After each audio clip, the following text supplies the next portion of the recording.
여러분 안녕하십니까? 포항 MBC 뉴스입니다. 오늘 아침 포항에 올 들어 처음으로 열대야 현상이 나타났습니다. 낮에도 무더위가 이어지겠습니다. 경북 동해안으로는 폭염주의보가 발효됐습니다. 목요일에는 장맛비 소식이 들어있습니다. 안수진 기상캐스터입니다. 중복인 오늘 포항의 아침 최저기온이 25도를 기록하면서 올 들어 첫 열대야가 나타났습니다. 낮 동안에도 무더운 날이 예상됩니다. 경북 동해안의 한낮 기온 33도를 넘어가면서 폭염주의보가 발효됐고요. 울릉도와 독도도 폭염 수준은 아니지만 덥겠습니다. 여기에 남아있는 수증기의 영향으로 불쾌감도 높게 나타나겠고요. 한낮에는 오존과 자외선에 대한 주의도 필요하겠습니다. 동해 먼바다로는 풍랑주의보가 발효됐습니다. 이 특보는 오늘 오전에서 오후 사이에 해제가 될 예정입니다. 자세한 지역별 날씨 알아보겠습니다. 오늘 구름 많겠습니다. 낮 기온 울진과 포항이 33도, 영덕과 경주가 34도입니다. 울릉도와 독도는 맑겠습니다. 낮 기온 울릉도 29도, 독도 26도입니다. 동해상으로도 맑은 하늘 보실 수 있겠습니다. 바다의 물결, 동해 중부해상에서 최고 3.5m, 동해 남부해상에서 최고 2.5m까지 일겠습니다. 당분간은 폭염 수준의 더위를 보이겠고요. 목요일에는 한 차례 장맛비가 내리겠습니다. 날씨였습니다. 지난 20일 태풍 다나스의 영향으로 경북 동해안 지역에서는 큰 피해는 없었지만 도로 유실 등 소규모 피해가 발생했습니다. 경상북도의 잠정 집계 결과 경주시 산내면의 지방도로와 양남면의 31번 국도사면 일부가 유실돼 응급복구가 진행됐습니다. 또 영덕군 구계항에서는 떠내려온 무덕역 어선 한 척이 침몰됐고 달사면에서는 비어있던 비닐하우스 2동이 부서졌습니다. 이번 태풍으로 포항시 죽장면에는 337mm, 경주시 산내면에는 261mm의 많은 비가 내렸고 일부 지역에서는 돌풍이 불기도 했습니다. 영덕군 강구항에서 지난해에 이어 올해 태풍에도 선박의 밧줄이 풀리거나 끊어지면서 표류하는 사고가 발생해 주의가 필요합니다. 지난 20일 오후 강구항 방파제에 정박 중이던 400톤 안팎의 바지선 2척이 고정했던 밧줄이 풀리면서 표류해 해경에 의해 구조됐습니다. 지난해 10월 태풍 콩레이 당시에도 어선 15척이 불어난 강물에 고정용 밧줄이 끊어지면서 떠내려가다 부서지는 사고가 발생하기도 했습니다. 포항 지역 채낚기 어선들이 러시아 어장으로 오징어를 잡으러 출항했습니다. 한러 어업 협상에 따라 2001년부터 러시아 어장에 출어하고 있는데 어민들은 지난해 모처럼 거둔 풍어가 올해도 이어지길 기대하고 있습니다. 김기영 기자가 보도합니다. 올해 러시아 어장으로 출어하는 경북도 내 채낚기 어선은 지난해보다 12척 늘어난 38척. 매년 줄던 생산량은 지난해 1,310톤으로 잠깐 늘어 생산액도 95억 원을 기록했습니다. 입어료 등 1억 4천만 원의 경비를 제하고 적당 2억 6천만 원의 순소득을 올렸습니다. 때마침 국내 어장에서도 한때 금징어라 불리며 사라졌던 오징어가 풍어입니다. 서해안 심지어 홍어의 고장 흑산도에서도 오징어 산지로 불릴 만큼 대풍입니다. 최근 5년간 상반기 연근의 오징어 어획량을 보면 최악의 흉어를 기록했던 지난해 9천 톤보다 배 이상 늘었습니다. 오징어는 동중국해에서 산란 후 5, 6월 동해로 북상해 울릉도를 거쳐 7월에는 북한과 러시아 연안으로 올라가는데 이때를 노리는 겁니다. 러시아 수역 조업 19년째, 어민들은 정부가 대체어장 개척에 선제적으로 나서줄 것을 바라고 있습니다. 한러업 협상을 가급적이면 유연적으로 이끌어가되 만에 하나 어떤 문제가 발생될 소지가 됐을 때는 제2의 어장도 확보해야 된다 하는 건 우리 어민들의 현실 바람입니다. 즉 북한 수역도 고려할 수 있고. 또 강원도와 달리 경북은 도비 1억 2천만 원 지원이 전부여서 시군도 경비 지원이 필요해 보입니다. 러시아 수역까지 가서 조업하는 어선들에게 도에서 지원하는 것뿐만 아니라 우리 시도 지원할 수 있는 방안을 적극 검토하도록 하겠습니다. 출항하는 어선들은 러시아 수역에서 2~3달가량 조업을 합니다. 안전조업과 만선을 기원합니다. 한편 해양수산부는 2014년부터 4, 5월 2달간 실시하는 오징어 금어기를 내년 1월부터는 6월까지 한 달 더 연장하는 수산자원관리법 개정안을 입법 예고했습니다. MBC 뉴스 김기영입니다.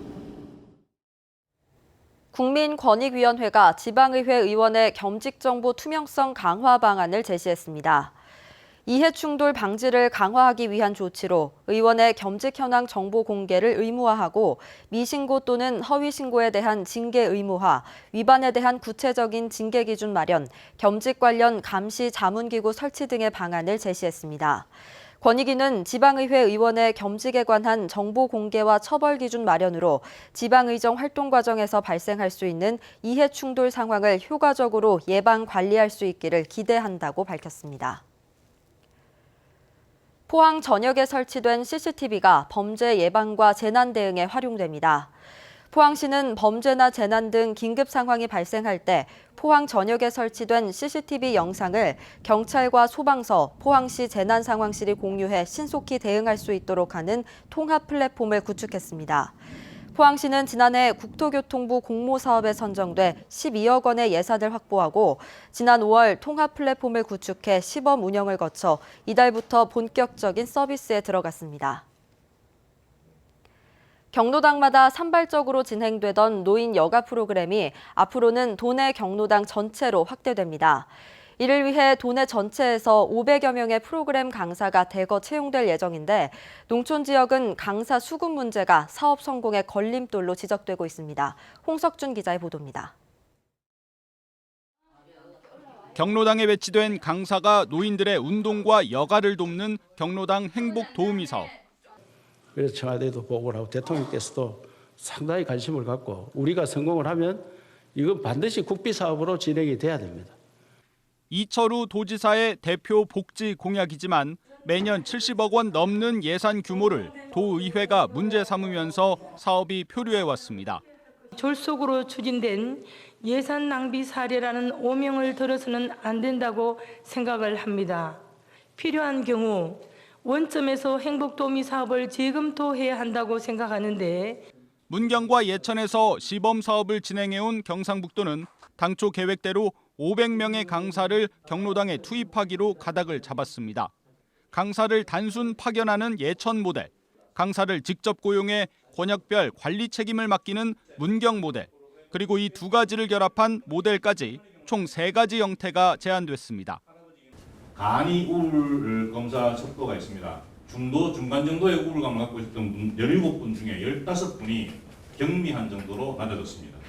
이미 의성에선 작년부터 200여 개 경로당에 강사를 파견 중인데 만족도가 높은 것으로 조사됐습니다. 문제는 강사 수급입니다. 경북에서 500명이 한꺼번에 채용될 경우 교통이 편리한 도시의 경로당 위주로 강사들이 몰릴 수 있습니다. 실제 의성에서 활동하는 강사 24명 가운데 절반 정도만 의성에 거주하고 있습니다. 이러한 예천 모델이라든가 이안 문경 모델을 시군에서 좀 선택을 해서 이렇게 할 수 있는 그런 부분이 좀 배려가 되었으면은. 기존 경로당 활성화 사업과 예산 중복 문제, 또 위탁기관 선정 과정의 투명성 확보도 풀어야 할 과제로 꼽힙니다. 경상북도는 내부 논의를 거쳐 이달 중 경로당 강사 파견 모델을 최종 확정할 예정입니다. MBC 뉴스 홍석준입니다. 올해로 19회째를 맞은 2019 포항바다 국제연극제가 7월 27일부터 8월 4일까지 9일간 영일대 야외 무대와 중앙 아트홀 등 포항 지역 곳곳에서 열립니다. 리투아니아 극단이 햄릿을 공연하는 등 해외 6개국 13개 극단과 국내 극단이 포항의 한여름밤을 밝혀줄 아름다운 공연을 선보입니다. 포항 바다 국제연극제는 매년 새롭고 다양한 작품을 선보이고 있으며 연극 관람 요금은 모두 무료입니다. 영덕 황금은어축제가 다음 달 8월 2일부터 사흘간 4일까지 영덕읍 50천 둔치 일원에서 열립니다. 이번 축제에서는 황금은어 반두잡기와 어린이 민물고기 맨손잡기 체험 등이 진행되고 영덕 특산물인 복숭아로 만든 슬러시 판매장과 가족 물놀이 체험장이 운영됩니다. 영덕군은 영덕 지역 숙박시설 이용 영수증을 내면 은어 반두잡기 체험료를 10,000원에서 5,000원으로 할인해주고 체험료 가운데 3,000원을 축제장에서 사용할 수 있는 상품권으로 되돌려주기로 했습니다. 씨 없는 청포도로 높은 가격에 팔리고 있는 샤인머스켓이 출하를 시작했습니다. 올해는 지난해보다 더 높은 가격에 거래되고 있습니다. 한태현 기자가 보도합니다. 탐스럽게 열린 청포도 송이가 조심스럽게 포장지에 담깁니다. 망고 맛을 내는 씨 없는 포도 샤인머스켓이 시장에 나오기 시작했습니다. 작황은 기대만큼 좋지는 않습니다. 작황은 제가 작년에 생산했던 것보다 조금 올해는 떨어지는데요. 대신에 가격 상승 요인이 있어가지고 오히려 전체 매출은 한 40% 늘어날 걸로 계산하고 있습니다. 거봉보다 당도가 더 높아 소비자로부터 폭발적인 반응을 얻고 있습니다. 이 때문에 2kg 한 상자에 6만 원으로 지난해보다 2배가량 높은 가격에 팔리고 있습니다. 포도 주산지 김천에서는 햄벨어리나 거봉을 생산하던 농가들이 샤인머스켓으로 재배 종목을 바꾸고 있습니다. 샤인머스켓이 고소득 작물로 각광을 받으면서 재배 면적은 지난해보다 50%가량 늘었습니다. 홍콩과 싱가포르 등 해외에서 찾는 소비자가 늘어나면서 목표 수출 물량도 올해는 2배가량 늘렸습니다. 앞으로는 거봉 재배 면적이 줄어들고 샤인 재배 면적이 늘어나는 만큼 아마 수출 물량도 샤인 수출 물량이 아마 엄청나게 증가할 것으로 그렇게 예상됩니다. 시설 재배가 아닌 농지에서 재배한 샤인머스켓이 출하하는 시점인 다음 달 말이면 지금보다 훨씬 싼 가격에 우리 식탁에 오를 전망입니다. MBC 뉴스 한태현입니다. 고용노동부는 노동자의 건강권과 인격권을 보호하기 위해 사업장의 세면 목욕시설과 화장실 설치 운영 지침을 마련해 발표했습니다. 지침의 내용을 보면 환경미화 업무와 유해물질 취급 사업장 등은 세면 목욕시설을 반드시 설치해야 하며 일반 사업장과 건설 현장 등 5개 사업장은 화장실과 세면 목욕 탈의시설을 남녀 구분해 설치하고 작업장에서 화장실까지 거리는 가급적 100m를 넘지 않도록 했습니다. 또 고객 편의를 이유로 공중 화장실을 고객 전용 화장실로 지정해 직원들의 사용을 금지해서는 안 됩니다. 농지연금의 인기가 높아지면서 누적 가입 건수가 늘어나고 있습니다. 한국농어촌공사에 따르면 올 상반기 농지연금 신규 가입 건수는 1,893건으로 올해 목표의 63%에 달합니다. 누적 가입 건수는 지난해 10,000건을 돌파한 데 이어 올 상반기에는 13,000건을 기록했습니다. 농지연금 가입자가 늘어나고 있는 것은 주택연금 등 유사상품보다 혜택이 큰 데다 소유권을 유지한 채 농지를 직접 경작하거나 임대해 추가 소득을 높일 수 있기 때문입니다. 매트릭스부터 하울의 움직이는 성까지 수많은 영화에 영감을 준 초현실주의 화가 르네 마그리트는 상식을 깨는 그림으로 유명한데요. 그의 기막힌 상상력의 근원을 살필 수 있는 전시가 열리고 있습니다. 한 주간 문화 소식과 함께 김정진 아나운서가 전합니다. 사과로 얼굴을 가린 독특한 그림은 액자를 든 친구의 사진을 보고 그렸습니다. 몸통이 3장인 사람 또한 마그리트가 연출한 사진에서 비롯됐습니다. 그림을 그리는 자신을 사진으로 찍고 그 사진을 화폭에 담으며 마그리트는 그림만큼이나 독특한 사진 세계를 선보입니다. As he done it for his own paintings, he uses photography as a tool. He doesn't want it to be a photographer, no more a painter. He just wanted to express his idea and his philosophy. 마그리트의 사진을 가장 많이 보유한 벨기에 샤를루아 사진미술관이 함께했으며 마그리트의 어린 시절부터 1967년 사망할 때까지의 원본 사진 130여 점과 직접 찍은 영상 2점이 소개됩니다. 이 작품들을 이렇게 쭉 보시다 보면 마그리트의 삶에 아마 흠뻑 빠져보실 수 있게 되실 거고요. 마그리트의 회화를 이해하실 수 있는데 굉장히 큰 도움이 되는 전시일 것입니다. 그동안 잘 알려지지 않았던 마그리트의 사진과 영상을 만날 수 있는 이번 전시에서는 마그리트를 모티브로 한 국내 작가의 대형 영상 작품과 초현실주의를 느껴보는 체험 프로그램도 만날 수 있습니다. 이어서 이번 주 공연 소식입니다. 포항시립교향악단의 가족음악회가 포항문화예술회관 대공연장에서 열리고 창작극 궁전의 여인들이 경주예술의 전당 원하홀, 2019 포항바다국제연극제가 포항시립중앙아트홀, 영일대 야외극장 등에서 펼쳐집니다. MBC 뉴스 김정진입니다. 포항시는 올해 하반기 귀농귀촌 아카데미 수강생을 오늘부터 8월 2일까지 모집합니다. 포항시 귀농귀촌 아카데미는 최근 베이비부머 세대를 중심으로 매년 3만 명 이상의 도시민이 귀농귀촌을 하고 있는 사회적 추세에 부응해 2017년에 개설됐습니다.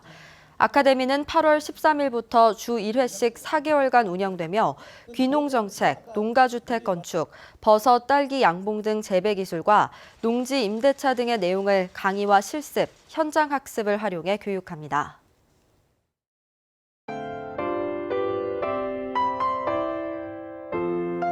중복인 오늘 포항의 아침 최저기온이 25도를 기록하면서 올 들어 첫 열대야가 나타났습니다. 낮 동안에도 무더운 날이 예상됩니다. 경북 동해안의 한낮 기온 33도를 넘어가면서 폭염주의보가 발효됐고요. 울릉도와 독도도 폭염 수준은 아니지만 덥겠습니다. 여기에 남아있는 수증기의 영향으로 불쾌감도 높게 나타나겠고요. 한낮에는 오존과 자외선에 대한 주의도 필요하겠습니다. 동해 먼바다로는 풍랑주의보가 발효됐습니다. 이 특보는 오늘 오전에서 오후 사이에 해제가 될 예정입니다. 자세한 지역별 날씨 알아보겠습니다. 오늘 구름 많겠습니다. 낮 기온 울진과 포항이 33도, 영덕과 경주가 34도입니다. 울릉도와 독도는 맑겠습니다. 낮 기온 울릉도 29도, 독도 26도입니다. 동해상으로도 맑은 하늘 보실 수 있겠습니다. 바다의 물결, 동해 중부해상에서 최고 3.5m, 동해 남부해상에서 최고 2.5m까지 일겠습니다. 당분간은 폭염 수준의 더위를 보이겠고요. 목요일에는 한 차례 장맛비가 내리겠습니다. 날씨였습니다. 포항 MBC 뉴스를 마칩니다. 여러분 고맙습니다.